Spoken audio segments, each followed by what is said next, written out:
Hi aspirants, welcome to do or die channel. ఇవాళటి current affairs ఏంటో ఈ వీడియోలో చూడబోతున్నాము. అయితే ప్రతిరోజు కరెంట్ అఫైర్స్ తో మీ ముందుకి ఎవ్రీడే ఈవినింగ్ రావడం జరుగుతుంది.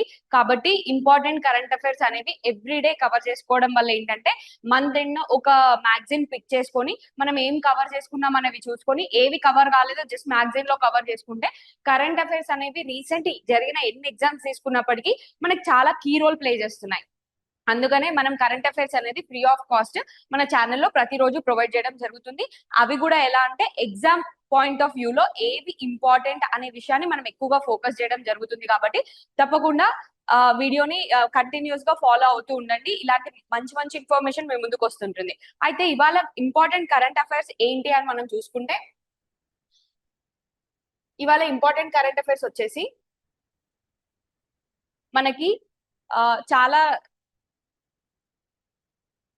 చాగోస్ ఆర్చిపెలాగో అనేది ఒకటి ప్రజెంట్ న్యూస్ లో ఉందండి. ఈ చాగోస్ ఆర్చిపెలాగో అనేది ప్రస్తుతం న్యూస్ లో ఎందుకు ఉంది అనే విషయాన్ని మనం చూస్తే, India recently welcomed UK's decision అండి. UK's decision to hand over the sovereignty of Chagos archipelago islands including tropical atoll of Diego Garcia to Mauritius under historic deal. Basic గా ఏమైందంటే ఈ మారిషస్ ఫస్ట్ మనకి హిస్టరీ తెలిసి ఉండాలండి. ఈ particular news అర్థం కావాలి అని అంటే మనకి హిస్టరీ తెలిసి ఉండాలి. హిస్టరీ ఏంటి అంటే ఈ చాగోస్ ఆర్చిపెలాగో ఐలాండ్స్ అనేది యూకే లో భాగంగా, అంటే ఎప్పుడైతే కొలనైజేషన్ ప్రాసెస్ జరుగుతూ ఉండిందో, ఎవరైతే హిస్టరీ చదివి ఉంటారో వాళ్ళకి ఐడియా ఉంటుంది కొలనైజేషన్ ప్రాసెస్ అంటే. యూకే దండయాత్ర చేస్తూ వాళ్ళ వాళ్ళ మీన్ చాలా దేశాలని వాటి యొక్క ఆధీనంలోకి తీసేసుకుంది అనమాట. ఆ ఆధీనంలోకి తీసుకోబడిన దేశాలన్నింటినీ colonies of UK, I mean England అంటాం అనమాట. అలా చాగోస్ ఆర్చిపెలాగో అనేది కూడా యూకే యొక్క ఆధిపత్యం కిందనే ఉండింది. అయితే అలాంటప్పుడు రీసెంట్ గా ఏంటంటే యూకే ఒక డెసిషన్ తీసుకుంది. ఏంటి అంటే ఈ చాగోస్ ఆర్చిపెలాగో యొక్క సావర్నిటీ అనేది మళ్ళీ వాళ్ళకే ఇచ్చేయాలని, వాళ్ళని ఫ్రీ చేయాలని భావించింది. సో అలాంటి తరుణంలో ఈ పర్టికులర్ న్యూస్ అనేది చాలా ఇంపార్టెంట్. ఎందుకంటే జాగ్రఫికలీ ఈ చాగోస్ ఆర్చిపెలాగో అనేది ఇండియన్ ఓషన్ లో ఉంది కాబట్టి ఇండియా దాన్ని వెల్కమ్ చేస్తూ ఇది చాలా మంచి పరిణామం అని చెప్పింది అనమాట. సో ఇప్పుడు మనం ఏం చేయాలి, ఎప్పుడు లాగానే చాగోస్ ఐలాండ్స్, ఈ ఐలాండ్స్ ఏవైతే ఉన్నాయో ఎక్కడున్నాయి, ఏంటి వాటి పరిస్థితి ఏంటి అనేది మనం మొత్తం బ్యాక్గ్రౌండ్ వర్క్ ఆల్రెడీ కవర్ చేస్తాం కదా, చెప్పాను కదా ఆల్రెడీ. ఎప్పుడైనా సరే ఒక న్యూస్ కరెంట్ అఫైర్స్ లో ఉంది, కరెంట్ అఫైర్స్ లో ఒక న్యూస్ ఉందంటే దాని మీనింగ్ ఏంటి అంటే బ్యాక్గ్రౌండ్ కూడా వర్క్ చేసుకోవాలి. Only not in one front, historical point of view లోనే కాదు, జాగ్రఫికల్ పాయింట్ ఆఫ్ వ్యూ లో, ఇంటర్నేషనల్ రిలేషన్స్ వైజ్ అన్ని రకాలుగా మనం కవర్ చేసుకోవాల్సి ఉంటది. ఇక్కడ ఐలాండ్స్ గురించి చూసుకుంటే, it's an island group located in central Indian ocean. It is about 1000 miles, 1600 kilometres. ఎక్కడి నుంచి అంటే south of southern tip of India. ఈ టిప్ నుంచి 1600 కిలోమీటర్స్ అని చెప్తున్నారు. Next, it's an overseas territory of United Kingdom that was established on November 1965. November 8, 1965 లో ఈ overseas territory అనేది ఎస్టాబ్లిష్ చేసుకోవడం జరిగింది యూకే. ప్రిన్సిపల్ ఐలాండ్స్ ఏంటి ఈ ఆర్చిపెలాగోలో, మీకు నిన్న కూడా చెప్పాను. మాండోవి రివర్, మహాదాయి రివర్, ఇలాంటి రివర్స్ చూస్తున్నప్పుడు మనం ఏం చేసాం, ట్రిబ్యూటరీస్ ఏమున్నాయని ఒకసారి చూసుకోవడం జరిగింది కదా. సేమ్ అదే విధంగా ఎప్పుడైనా సరే ఒకటి గుర్తుపెట్టుకోండి, ప్రిన్సిపల్ ఐలాండ్స్ ఇలాంటి న్యూస్ లో ఉండే ఆర్చిపెలాగోస్ కానీ ఏమైనా జస్ట్ అవి ఏంటి అని చూసుకుంటే ఏమవుతుందంటే, మనకి ఈ వర్డ్స్ వచ్చినప్పుడు ఇవి ఎప్పుడు మనం డైలీ వాడే పదాలు కాదు, డైలీ జాగ్రఫీలో మనం వాడే పదాలు కాదు. కాబట్టి మనకి అవి ఐలాండ్సా లేకపోతే రివర్సా, రివర్ ట్రిబ్యూటరీసా మనకు అర్థం కాదు. కాబట్టి ఎప్పుడైనా ఇలా వచ్చినప్పుడు మనం చూసి పెట్టుకున్నాం అనుకోండి, మన మైండ్ అట్లీస్ట్ లాస్ట్ మినిట్ లో గుర్తుపట్టడానికైనా ట్రై చేస్తుంది. కాబట్టి ఇవి ఇక్కడ యాడ్ చేసాము. ఆర్చిపెలాగో, ఈ ఆర్చిపెలాగో ప్రిన్సిపల్ ఐలాండ్స్ ఏంటి, ఆర్చిపెలాగో అంటే గ్రూప్ ఆఫ్ ఐలాండ్స్ ని ఆర్చిపెలాగో అంటాం అనమాట. So Diego Garcia, Danger island, Egmont island, Eagle island, Nelson's island, Peros Banhos atoll, three brothers islands and the Salomon islands. So ఇవన్నీ మనకి ఆర్చిపెలాగో, చియాగోస్ ఆర్చిపెలాగోలో ఉండే ప్రిన్సిపల్ ఐలాండ్స్. అక్కడ క్లైమేట్ ఎలా ఉంటుంది అని చెప్తున్నారంటే ట్రాపికల్ మెరైన్ క్లైమేట్ ఉంటుంది అని చెప్తున్నారు. Tropical marine climate with high temperatures and elevated humidity levels.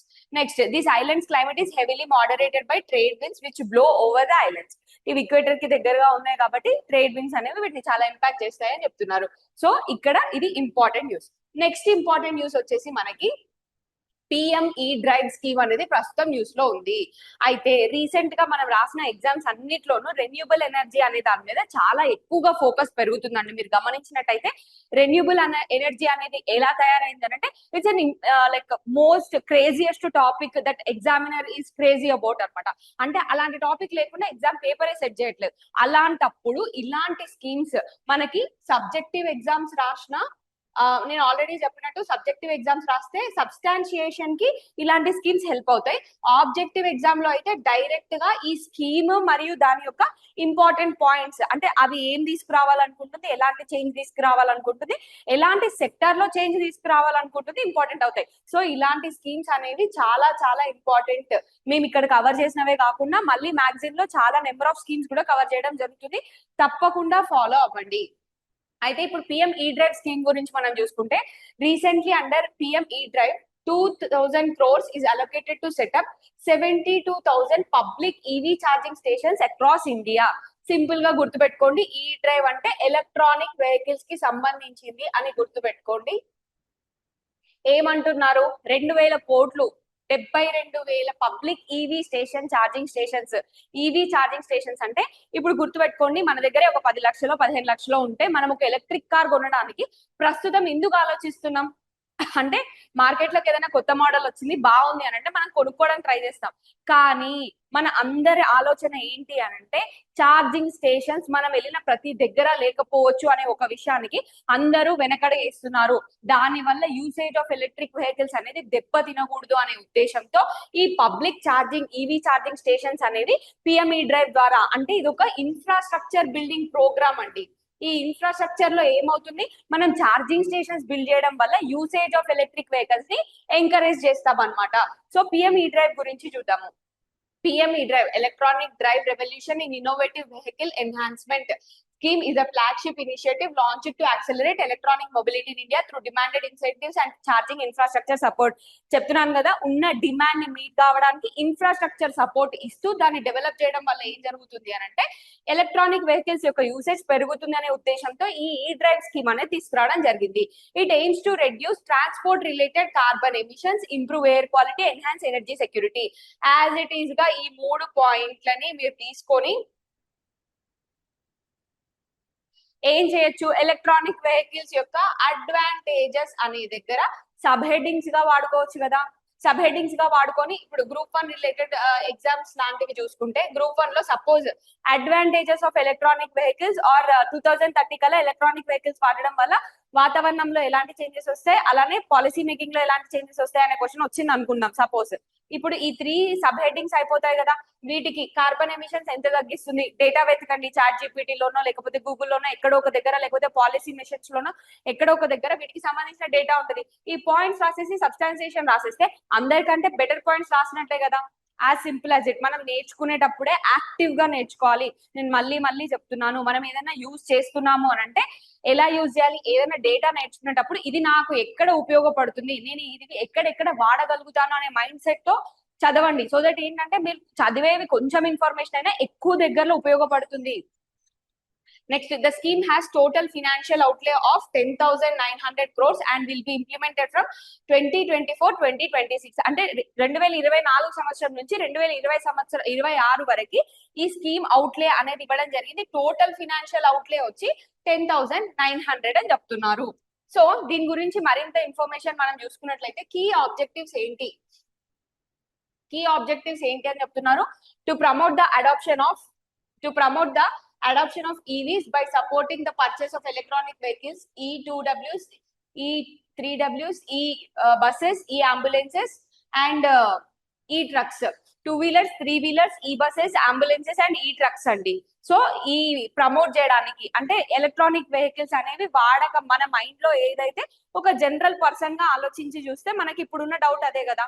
ఇప్పుడు ఆ డౌట్ ని తొలగించి ప్రమోట్ చేయడానికి ఆ ఎలక్ట్రానిక్ వెహికల్ తీసుకోవచ్చు, ఎక్కడికి వెళ్ళినా ఒక ఛార్జింగ్ స్టేషన్ ఉంటుంది, మిగతా వాటికంటే ఇది వయబుల్ అని మనకి చెప్పడానికి, ఆ ప్రమోట్ చేయడానికి. To deploy A robust national EV charging grid to reduce range anxiety. నేను చెప్పాను కదా, దీన్నే రేంజ్ యాంగ్జైటీ అంటారు. అంటే నేను వెళ్ళే ప్లేస్ దగ్గర మనకి ఛార్జింగ్ స్టేషన్ అవైలబుల్ ఉంటుందో లేదో. అంటే ఇప్పుడు సపోజ్ హైదరాబాద్ ఉందనుకోండి, హైదరాబాద్ దగ్గర ఉంటుంది, ములుగు డిస్ట్రిక్ట్ వెళ్ళిన కొద్ది ములుగు డిస్ట్రిక్ట్ దగ్గర నాకు ఈవీ ఛార్జింగ్ స్టేషన్ ఉంటుందో లేదో, ఆదిలాబాద్ దగ్గర ఈవీ ఛార్జింగ్ స్టేషన్ ఉంటుందో లేదో, ఇలాంటి సిచ్యువేషన్స్ అవసరం లేకుండా ఉండడం అనమాట. దాన్ని రేంజ్ యాంగ్జైటీ అంటారు. అంటే ఈ రేంజ్ ఇన్ని కిలోమీటర్స్ తర్వాత ఛార్జింగ్ స్టేషన్ ఉంటుందో లేదో అన్న ఒక anxiety. Next ensure seamless mobility across cities and highways to provide direct demand incentives through Aadhaar authenticated vouchers sent by buyer's mobile number after EV purchase. Electronic vehicle కొన్న తర్వాత Aadhaar card link ఉన్న mobile number కి మనకి incentive అనేది ఈ vouchers అనేవి పంపడం జరుగుతుంది. దానికి ఆబ్జెక్టివ్స్ ఇవన్నమాట. Next BHEL as nodal agency, the most important point of this news అండి. BHEL Bharat heavy electronic limited ఏదైతే ఉందో BHEL, ఇది ఈ పర్టికులర్ స్కీమ్ కి నోడల్ ఏజెన్సీగా ఉంది. Is being considered as nodal agency for demand aggregation for charging infrastructure. ఈ charging infrastructure కి ఎవరండి నోడల్ ఏజెన్సీ? BHEL. ఇది very very very very important point.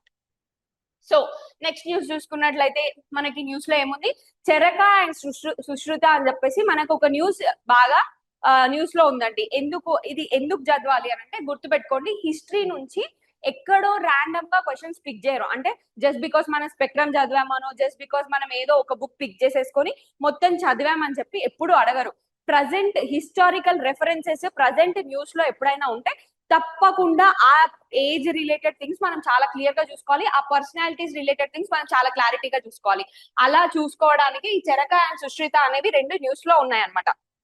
ఎందుకు న్యూస్ లో ఉన్నాయంటే మీరు ఇక్కడ క్లియర్ గా చూసుకుంటే వైస్ ప్రెసిడెంట్ జయదీప్ ధన్కర్ గారు గోవాలో రాజ్ భవన్ లో సుశ్రుత అండ్ చెరక వాళ్ళ యొక్క స్టాచ్యూస్ ఇనాగ్రేట్ చేశారనమాట. అప్పటి నుంచి ఇది న్యూస్ లో ఉంది. సో మనం ఇప్పుడు ఇక్కడ ఏం చేయాలి, చెరక అండ్ సుశ్రుత గురించి ఒకసారి బేసిక్ ఇన్ఫర్మేషన్ మొత్తం చూసుకుందాము. Vice president of India address a gathering during unveiling of statues of Charaka and Sushruta at Raj Bhavan గోవాలో ఈ స్టాచ్యూస్ తీయడం జరిగింది. అయితే ఇప్పుడు మనం చెరక గురించి సుశ్రుత గురించి క్లియర్ ఇన్ఫర్మేషన్ అనేది చూడాలి. చెరక అండ్ చెరక సంహిత గురించి ఫస్ట్ పాయింట్ చూసుకుంటే, ఈయన కోర్ట్ ఫిజిషియన్. ఎవరి టైంలో? కుషాన్ పీరియడ్ లో, కుషాన్స్ యొక్క టైంలో ఈయన ఒక court physician. Is considered father of medicine in India. ఇది ఇంపార్టెంట్. చెరకాని ఏమంటాం? ఫాదర్ ఆఫ్ ఇండియన్ మెడిసిన్ అంటామండి, ఫాదర్ ఆఫ్ మెడిసిన్ ఇండియాలో.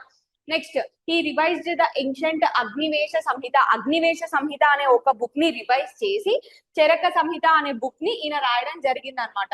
ఇది ఏంటి అంటే, ఈ చెరక సంహిత అనే బుక్కే ప్రజెంట్ ఆయుర్వేదాకి ఫౌండేషన్. బేసిక్ గా అంటే మన ఆయుర్వేదానికి సంబంధించిన నాలెడ్జ్ అంతా ఎక్కడి నుంచి వస్తుందండి? చెరక సంహితలోనే దాని సోర్సెస్ ఉన్నాయని చెప్తున్నారు. చెరక సంహిత కవర్స్ టాపిక్స్ సచెస్, అంటే చెరక సంహితలో ఏమేమి టాపిక్స్ కవర్ అయ్యాయంటే physiology, diagnosis, prevention, internal medicine, ఇలాంటివన్నీ దాంట్లో కవర్ అయ్యాయి. నెక్స్ట్ చూడండి, the text is part of అంటే ఈ చెరక సంహిత అనేది దేంట్లో భాగం అంటే బృహత్ త్రయి, గ్రేట్ ట్రయాలజీ అంటాము. అంటే 3 బుక్కుల్ని గ్రేట్ ట్రయాలజీ, 3 గ్రేట్ బుక్స్ అంటాము. దాంట్లో ఒకటి ఇదన్నమాట ఆఫ్ ఆయుర్వేద. ఆయుర్వేదానికి సంబంధించిన 3 గొప్ప బుక్కులలో చెరక సంహిత ఒకటి అని చెప్తున్నారు. Alongside Sushruta Samhita and Ashtanga Hridaya. అంటే మిగతా 2 బుక్స్ ఏంటండి? సుశ్రుత సంహిత అండ్ అష్టాంగ హృదయ అనే 2 బుక్కులతో పాటు చెరక సంహితను కలిపి ఏమంటాము? బృహత్రయి అంటాము. Next Charaka Samhita was later expanded by, అంటే లేటర్ కొన్ని ఏజెస్ తర్వాత ఎవరు దానిని ఇంకా ముందుకు తీసుకెళ్లారంటే ద్రిదబాల అనే అతను దాన్ని ఎక్స్పాండ్ చేశారు, making it encyclopaedic 3 times. Next Charaka emphasised ethics in medicine, highlighting the importance of physician conduct, diet and preventive care. It remained authoritative of over 2 millennia. 2 million సంవత్సరాలు ఇది 2 మిలియన్ సంవత్సరాలు ఇది ఉన్న తర్వాత దీన్ని అరబిక్, లాటిన్ మరియు అదర్ ఫారెన్ లాంగ్వేజెస్ లోకి దీన్ని ట్రాన్స్లేట్ చేశారు. ఇది మీకు చూపిస్తుంది ఏంటి అని అంటే గ్లోబల్ వైడ్ గా చెరక సంహితకు ఉన్న ఇంపార్టెన్స్ అనేది, ఆయుర్వేదానికి ఉన్న ఇంపార్టెన్స్ అనేది చూపిస్తుంది. మనం రీసెంట్ గానే ఇంకొక కరెంట్ అఫైర్ కవర్ చేసాము. ఇండియాలో నేషనల్ ఆయుర్వేదిక్ డే అనే ఒక దాన్ని మనం సెలబ్రేట్ చేసుకోవాలని నిర్ణయించుకున్నాము. ఆల్రెడీ కరెంట్ అఫైర్స్ ఫాలో అయిన వాళ్ళకి ఆ డే ఏంటి అనేది తెలుసు. తెలిస్తే ఎవరైతే ఫాలో అయ్యారో వాళ్ళు కమెంట్ సెక్షన్ లో కమెంట్ చేయండి. మనము రీసెంట్ గా దాంతో వచ్చాము. ఇలాంటి న్యూసెస్, ఆయుర్వేదకు సంబంధించిన న్యూసెస్ రీసెంట్ గా బాగా ఉంటున్నాయి కాబట్టి మీరు చూసుకోవాల్సి ఉంటుందండి. నెక్స్ట్ మనము సుశ్రుత గురించి చూద్దాము. చరక అండ్ సుశ్రుత గురించి చూద్దాం. అండ్ సుశ్రుత సంహిత అనేది కూడా బృహత్రయిలో ఇంపార్టెంట్. ట్రయాలజీ అని మాట్లాడుకున్నాం కదా ముందు స్లైడ్ లో, దాంట్లో సుశ్రుత సంహిత కూడా ఒకటి. ఆయుర్వేదానికి సంబంధించిన 3 గ్రేట్ బుక్స్ లో సుశ్రుత సంహిత, చరక సంహిత అండ్ హృదయ ఆ 3 బుక్స్. నెక్స్ట్ చూడండి, Sushruta dating back to 7th century is reversed as father of surgery. ఇవి రెండు చేంజ్ చేసి ఇచ్చేసే ఛాన్స్ ఉందండి. ఒకవేళ ఆలోచించండి, చరక సంహిత, చరకని ఏమంటామండి, ఫాదర్ ఆఫ్ ఇండియన్ మెడిసిన్ అంటాము, father of medicine in India. వేరే సుశ్రుతని ఏమంటాము, ఫాదర్ ఆఫ్ సర్జరీ అని అంటాం. రెండు చేంజ్ చేసి ఇచ్చి మనం మనం అనుకుంటాం అరే ఒకటేసారి చదివాం కదా, రెండు కరెక్టే ఉంటాయి, మెడిసిన్ కి సంబంధించిన వాళ్ళు అని అనుకుంటాం. అట్లా కాదండి. సుశ్రుత వచ్చి సర్జరీ, సుశ్రుత సర్జరీ, ఇది గుర్తుపెట్టుకోండి. చరక మెడిసిన్. ఇది ఈయన ఏ సెంచరీకి సంబంధించిన వాడు, 7th century.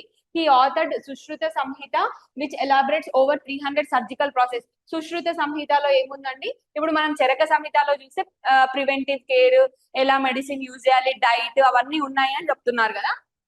సుశ్రుత సంహితలో సర్జికల్ ప్రొసీజర్ గురించి ఉందండి. Surgical procedures, 120 surgical instruments, various types of fractures and dislocations గురించి దాంట్లో మెన్షన్ చేయబడింది. ఇన్నోవేషన్స్ ఇంక్లూడ్ రైనోప్లాస్టీ అంటే నాసల్ రీకన్స్ట్రక్షన్, నోస్ కి సంబంధించింది, skin grafting, cataract surgery and caesarean sections. ఇవన్నీ న్యూస్ లో మన సుశ్రుత సంహితలో ఉన్నాయని చెప్తున్నారు. Sushruta Samhita also integrates anatomical knowledge, surgical training, patient care, hygiene, scientific observation. ఒక కాంప్రహెన్సివ్ బుక్ అండి బేసిక్ గా. Sushruta teachings displays principles of evidence based medicine centuries before modern systems emerged. So ఇక్కడ ఎవిడెన్స్ బేస్డ్ అనేవి ఉన్నాయని చెప్తున్నారు. సో చరక సంహిత అండ్ సుశ్రుత సంహిత రెండు news లో ఉన్నాయి. చరక అండ్ సుశ్రుత ఇద్దరు న్యూస్ లో ఉన్నారు కాబట్టి వాళ్ళ రిలేటెడ్ ఇన్ఫర్మేషన్ మనం కవర్ చేయడం జరిగింది. చాలా చాలా ఇంపార్టెంట్ అండి. నెక్స్ట్ ఇంపార్టెంట్ థింగ్ వచ్చేసి ఏంటి అని అంటే, Tiangong space station. Tiangong space station ఎవరికి సంబంధించింది, చైనాకి సంబంధించింది. ప్రస్తుతం న్యూస్ లో ఎందుకున్నది, ఒక కొత్త బ్యాక్టీరియాని వాళ్ళు స్పేస్ స్టేషన్ పైన కనుగొన్నారు కాబట్టి న్యూస్ లో ఉంది. Chinese scientist have discovered a new species of bacteria called Niallia tiangongensis. Niallia tiangongensis. ఇది మీకు నచ్చినట్టు గుర్తుపెట్టుకోండి.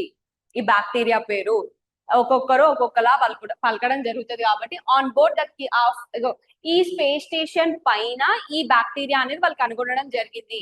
అయితే స్పేస్ స్టేషన్స్ ఎక్కడ ఉంటాయండి, ఏ దేశానికి సంబంధించిన స్పేస్ స్టేషన్ అయినా లోవర్ ఎర్త్ ఆర్బిట్, లియో అంటాము, అక్కడ స్పేస్ స్టేషన్స్ ఉంటాయి. అయితే ఇప్పుడు మనము టియాంగాంగ్ స్పేస్ స్టేషన్ గురించి చూద్దాము. Tiangong space station translates to అంటే టియాంగాంగ్ మీనింగ్ ఏంటంటే స్కై ప్యాలెస్ అని meaning. It is a Chinese word and operated permanently crewed space station in low Earth orbit. Next, it represents a third and final step of China's manned space program.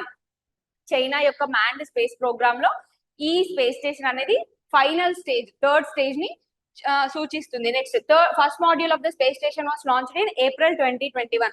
First module ఎప్పుడు launch చేశారండి, 2021 April లో China launch చేయడం జరిగింది. తర్వాత 2 precursor machine, దాని తర్వాత 2 machines పంపించింది. ఇది థర్డ్ ది. అయితే 2 మిషన్స్ టియాంగాంగ్ 1, టియాంగాంగ్ 2 అని చెప్పేసి 2 పంపించడం జరిగింది. ఇక్కడ మీకు గుర్తుండాల్సింది టియాంగాంగ్ ఎవరి స్పేస్ స్టేషన్ ఎందుకని న్యూస్ లో ఉంది, ఒక బ్యాక్టీరియా ఫైండ్ చేయడం వల్ల ఆ బ్యాక్టీరియా పేరేంటి, ఇంతవరకు గుర్తుంటే సరిపోతుందండి. నెక్స్ట్ ఇంపార్టెంట్ థింగ్ వచ్చేసి మనకి self reliant India fund scheme, SRI scheme. మనం ఆల్టర్నేటివ్ ఇన్వెస్ట్మెంట్ ఫండ్ అని మొన్న న్యూస్ లో ఆల్రెడీ చూసాము.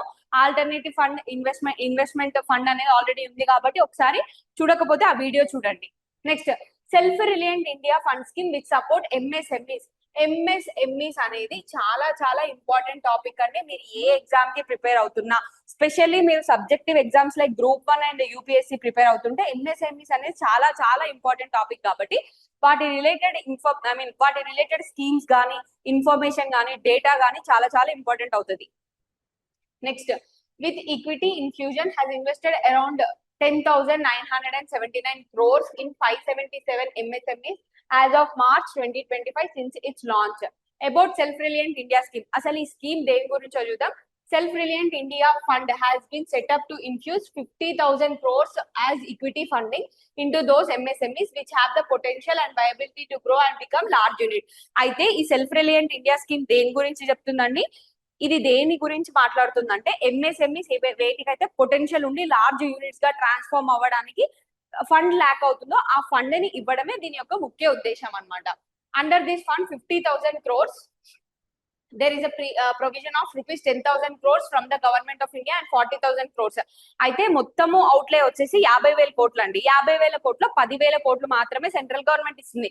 మరి మిగతా 40,000 ఎవరు ఇస్తున్నారు? 40,000 కోట్లు ప్రైవేట్ ఈక్విటీ వెంచర్ క్యాపిటల్ ద్వారా ఫండ్స్ తీసుకొస్తున్నామని చెప్తున్నారు.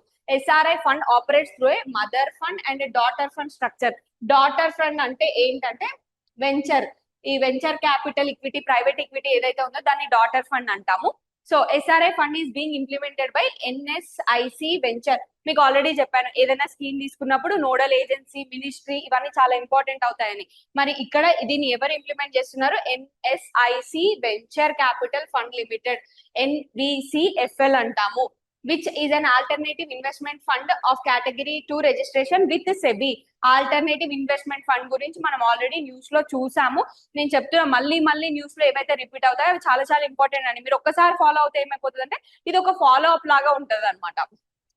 నెక్స్ట్ ఇంపార్టెంట్ థింగ్ వచ్చేసి మనకి national centre for polar and ocean research NCPOR అనేది ఇది కూడా ఇంపార్టెంట్ అండి. ఎగ్జామ్ పాయింట్ ఆఫ్ వ్యూలో ప్రిలిమ్స్ గానీ మెయిన్స్ గానీ వేట్లో అయినా సరే ఇది చాలా ఇంపార్టెంట్. అయితే రీసెంట్ గా ఇది న్యూస్ లో ఎందుకు ఉందంటే union earth sciences minister inaugurated Sagar Bhavan polar Bhavan at national centre for polar and ocean research. ఇది ఎక్కడుందండి? గోవాలో ఉంది. ఇది ఇంపార్టెంట్. ఈ NCPOR ఎక్కడుంది? గోవాలో ఉంది. రీసెంట్ గా న్యూస్ లో ఎందుకు ఉంది? సాగర్ భవన్ పోలార్ భవన్ అనే రెండు థింగ్స్ ని మనం ఇనాగ్రేట్ చేయడం జరిగింది అనమాట. అయితే ఇప్పుడు NCPOR గురించి చూద్దాము. ఎప్పుడు ఎస్టాబ్లిష్ అయిందండి? 1998 లో ఎస్టాబ్లిష్ అయింది. ఇది ఒక autonomous research and development institute అండి. Under the ministry of earth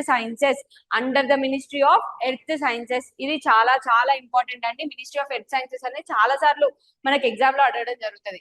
formally known as national centre for Antarctic and ocean research. ఇంతకు ముందు NCPOR అని పిలవకంటే ముందు దీన్ని ఏమని పిలిచేవారు? National centre for Antarctic and ocean research అని పిలిచేవాళ్ళు. లొకేషన్ ఎక్కడుంది దీన్ని అంటే వాస్కోడగామా గోవాలో ఉంది. మనం ఆల్రెడీ ఇక్కడ చూసాం గోవాలో ఇనాగ్రేట్ అయింది అని. నెక్స్ట్ ఇంపార్టెంట్ అండి, India's expanding polar foot print అంటే పోలార్ రీజియన్ యొక్క రీసెర్చ్ లో ఇండియా యొక్క ఫుట్ ప్రింట్ ఎలా ఉంది అని చెప్తున్నారు అనేది మనం ఇక్కడ కింద చూద్దాము.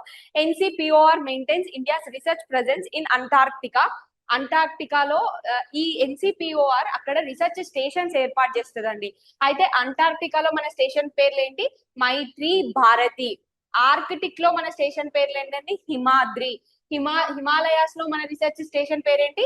హిమాంష్. ఇవి చాలా ఇంపార్టెంట్. ఇప్పుడు మ్యాచ్ ద ఫాలోయింగ్, ఒక సైడ్ రీజియన్స్ ఇచ్చేసి ఇంకొక సైడ్ స్పేస్ స్టేషన్స్ యొక్క పేర్లు ఇచ్చారు అనుకోండి. I mean sorry, space stations కాదు, ఈ స్టేషన్ యొక్క పేర్లు, పోలార్ స్టేషన్స్ రీసెర్చ్ స్టేషన్స్ యొక్క పేర్లు ఇచ్చారు. మ్యాచ్ ద ఫాలోయింగ్ అడిగే ఛాన్స్ కూడా ఉంటుంది కాబట్టి గుర్తుపెట్టుకోండి. ఎందుకంటే హిమాద్రి తీసుకెళ్లి అంటార్క్టిక్ లో, మైత్రి తీసుకొచ్చి ఆర్క్టిక్ లో, ఇలాంటి సిచ్యువేషన్ కాకుండా మీరు ఒకసారి క్లియర్ గా చూసుకుంటే బాగుంటది. India's Arctic policy, India's Antarctic policy అనేవి రెండు తీసుకొచ్చామండి. యాక్ట్స్ పాలసీలు 2022వ సంవత్సరంలో దీన్ని తీసుకురావడం జరిగింది. ఇది మనకి ఏం చూపిస్తుంది అండి? గ్రోయింగ్ ఇంపార్టెన్స్ చూపిస్తుంది. మనం ఒక పాలసీ యాక్ట్ తీసుకొచ్చి దాని మీద స్పెషల్ కేర్ పెడుతున్నాము అంటే అది ఏం చూపిస్తుంది? దాని యొక్క ఇంపార్టెన్స్ చూపిస్తుంది. Growing importance of polar regions and common assets అంటాం వాటిని.